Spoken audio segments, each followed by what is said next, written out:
All right, let's go back to our leading story where the motion of no confidence against KZN Premier Thami Ntuli descended into absolute chaos at the KZN Legislature after the Speaker had announced that the motion had failed. Let's now get the very latest with SABC News reporter Simphiwe Makhanya, who's standing by with the latest. So Simphiwe, you're right outside. In fact, you were reporting from inside of the Legislature. Give us the latest now. What is currently happening?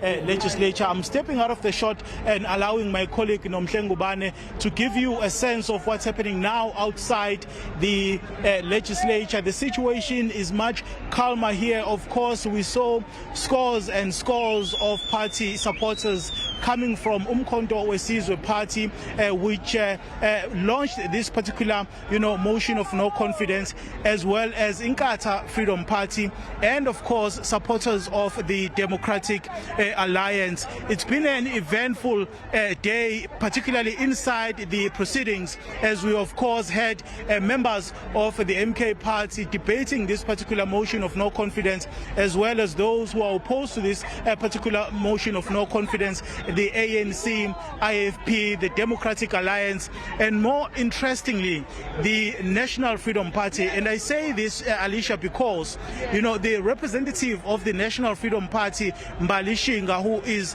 also the chairperson of the NFP in the province of KwaZulu-Natal, has now effectively gone against the instructions of party leader, Mr. Ivan Barnes, who had earlier indicated to the SABC News that she issued her with an instruction to vote and support this particular motion of no confidence. But of course, the Speaker there confirming that the voting did take place and the motion effectively failed. But of course, afterwards, we were able to engage with the leadership of Umkhonto weSizwe Party just to get a sense from them with regards to the scenes that we saw unfolding inside the legislature, and the leadership of the Umkhonto weSizwe Party through its Secretary General saying that they will now take this particular matter to court because they feel very strongly, that the Speaker of the Legislature was not supposed to actually give this particular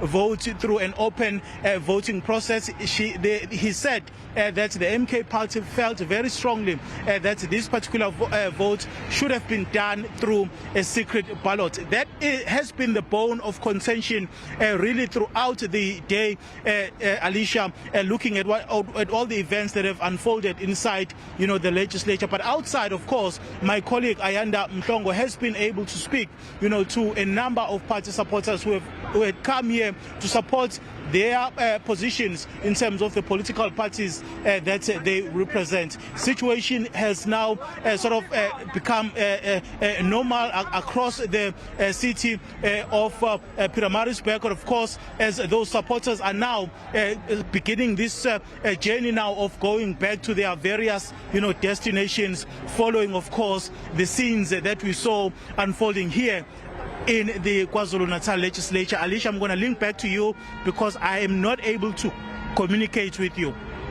So that's where we're going to leave it with SABC News reporter Simphiwe Makhanya. And of course, that was the very latest from right outside of the KZN Legislature out in Pietermaritzburg. And news just in now that we understand, Simphiwe Makhanya says the MKP says that they will be taking the matter to court.